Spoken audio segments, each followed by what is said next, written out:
This production is brought to you by Tangible Communications and No Filter Editing. My Father's Riddle. A novel. Written by Brad Sebastian and edited by Elizabeth Crook. Audio production by Brad Sebastian and Tangible Communications. Copyright 2019. All rights reserved. Chapter 1. Palpable Anxiety. Washington, D.C. 2033.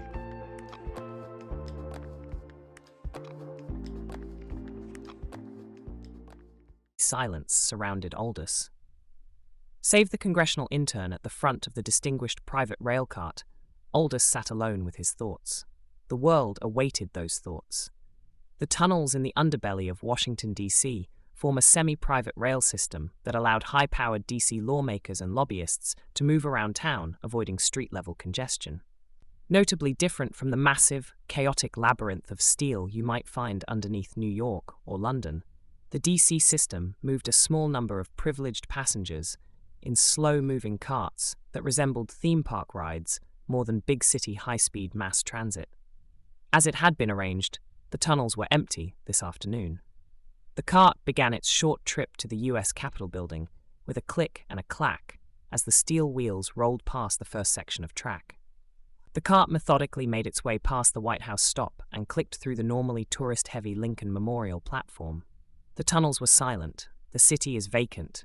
The steel wheels whispered to unresponsive platforms. Click, clack, click, clack. The intern felt awkward at the front of the cart. He looked awkward.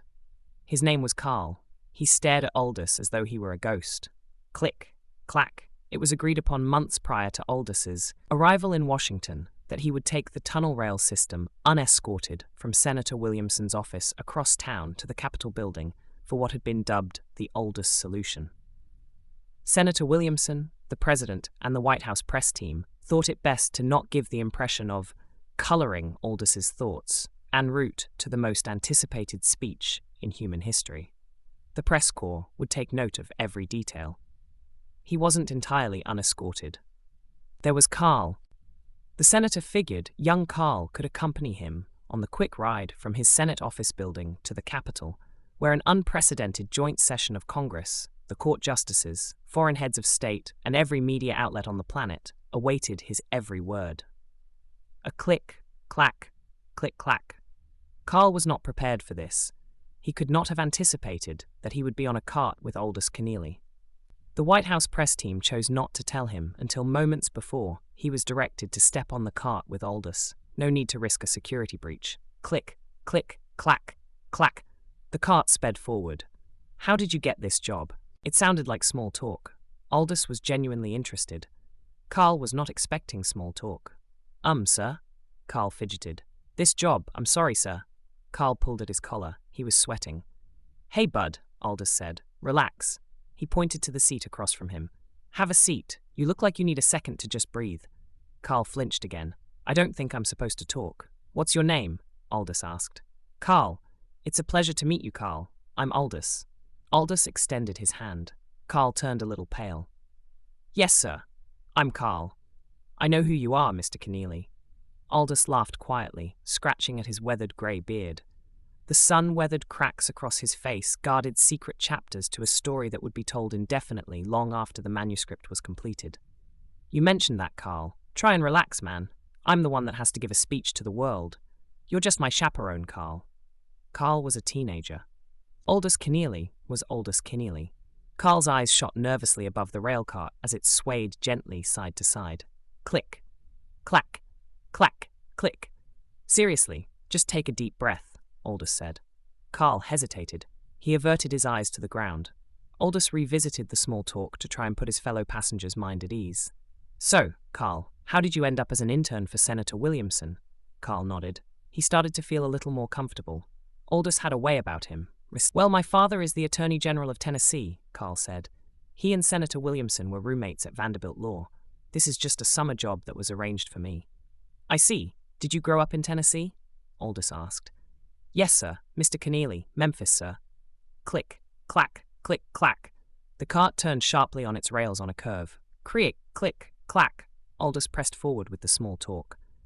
Call me Aldous, he said.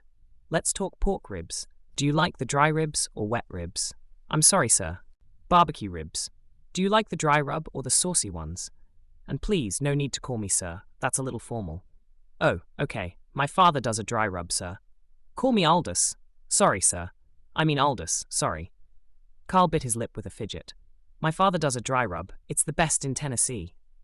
Click, clack. Aldous tilted his head. Why do you suppose that is, Carl? Carl took a breath to regain his composure.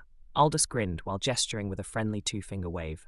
He was trying to alleviate Carl's palpable anxiety. It's none of my business, really, Aldous said. Just curious. Why a dry rub? Why not the sauce? The casual topic wasn't making any sense to Carl. Mr. Aldous, sir? Aldous chuckled. What's up, Carl? A long pause. Click, clack. Do you have all the answers, like they say, like Senator Williamson says you do? Nope, Aldous said. I do not, actually. Carl looked a little lost. But Mr. Aldous, just call me Aldous.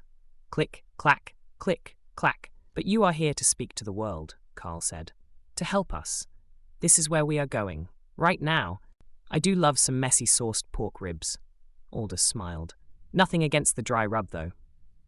The cart approached the landing at the Capitol building. Chaos approached.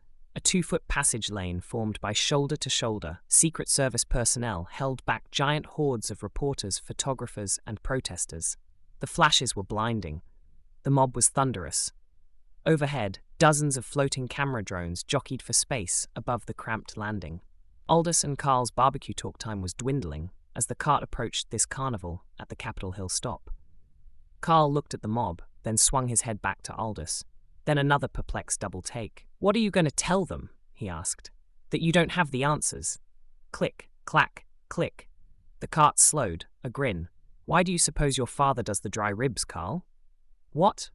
Carl's eyes dilated at the absurdly timed question. Click, clack. The crowd grew nearby. I love me some sloppy pork ribs.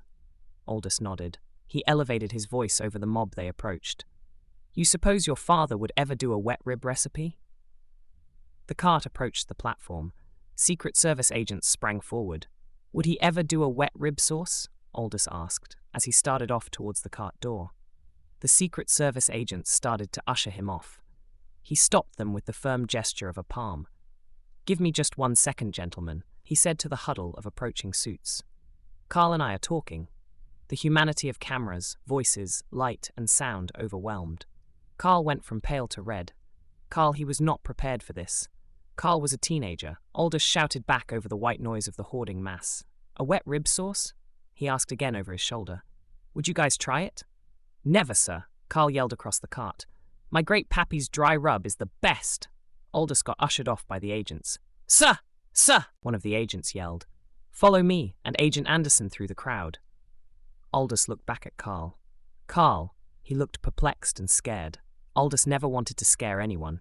He broke away from the throng of suits and hopped right back onto the cart. He took a knee in front of Carl with a fraternal shoulder slap. He grabbed him by the shoulders and looked him in the eye. Hey man, he said in fatherly tone. Don't be scared, but I don't have all the answers. Otherwise, why would I be asking you about Memphis barbecue? I don't get it. Carl's voice shivered behind an emerging smile. Aldous whispered into Carl's ear, his hand cupped over his mouth to block out the mob. Neither do I.